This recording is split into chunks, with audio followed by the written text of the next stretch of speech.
Hey, Grace Fellowship, somebody the other day asked me, why do we have a physical prayer room at Grace Fellowship? And my answer was, how much time do you have? We have a physical prayer room at Grace Fellowship because Jesus wants us to. In Matthew 21, Jesus tells us what the purpose of the physical space called the church is. He went to the church, the temple, and people were using it for all sorts of other things. They were selling stuff, they had money changing tables. He knocks over all the tables, and he says, this place, my house, is supposed to be a house of prayer for all nations, but you've made it into a den of robbers. And then the very next verse says, and then the blind and the lame came to him, he prayed for them, and he healed them. He showed us and modeled for us what this physical space called the church is supposed to be. It's supposed to be a place of prayer, a house of prayer for all nations. You know, churches all over America have all sorts of rooms for everything. You got rooms for students, you got rooms for children, you got a room for the janitor. But most churches don't have a room for prayer. And so early on, we said we want to have a room for prayer. I'll never forget the first prayer room I ever started. I was the pastor in Hearne, Texas. I asked the Dorcas Sunday School class, a bunch of ladies in the church, can we use a corner of your Sunday school room and create a prayer room? We created this prayer room, started signing people up to pray 1 hour per week in the prayer room. And I'm a nerd. I had a sign-in table for people when they prayed in the prayer room. And one day I was praying in the prayer room, and I just decided I was going to add up all the number of hours that have been prayed in that prayer room so far. And it was 175.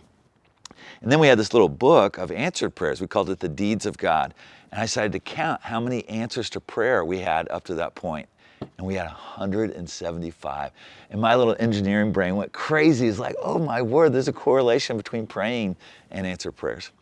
I'll never forget our first prayer room here at Grace Fellowship. The first building we ever built here at Grace Fellowship was a children's building. And we carved out a small little closet-sized room as a prayer room in that very first building. And people would sign up for 1 hour to pray in the prayer room. And then later we built our first worship center. We carved out a prayer room. We had 2 prayer rooms going, one in the children's building and one in the worship center. And then God expanded our campus, and we started what today is now called the Great Southwest Prayer Center as a place for prayer. I went on sabbatical in the year 2005, and God led me to learn about the Moravians. This is a group of people that were in Germany in a little village called Herrnhut, Germany. Their leader was a guy by the name of Count von Zinzendorf. How's that for a name? And this community decided to start a prayer vigil. 3 of them would pray for 1 hour, and then the next 3 would come, tap them on the shoulder and take over, and they'd pray for the next hour. Then the next 3 would come, tap them on the shoulder and pray for the next hour. And so they kept that going for 110 years straight. Non-stop prayer in Herrnhut, Germany for 110 years straight. And when I read that story, I'm like, I want to be a part of that. God is worthy of that, and I want to be a part of that. And so we came back and we started the Great Southwest Prayer Center with the dream and the goal of 24/7 prayer. We actually haven't hit that goal yet, but I believe in my lifetime and in yours, we're going to hit that goal. Why do we do that? Well, because God's worthy. He's just worthy of nonstop worship and prayer. I just want to be with him. It's my favorite room in the whole church. And it's the lithium batteries of the church.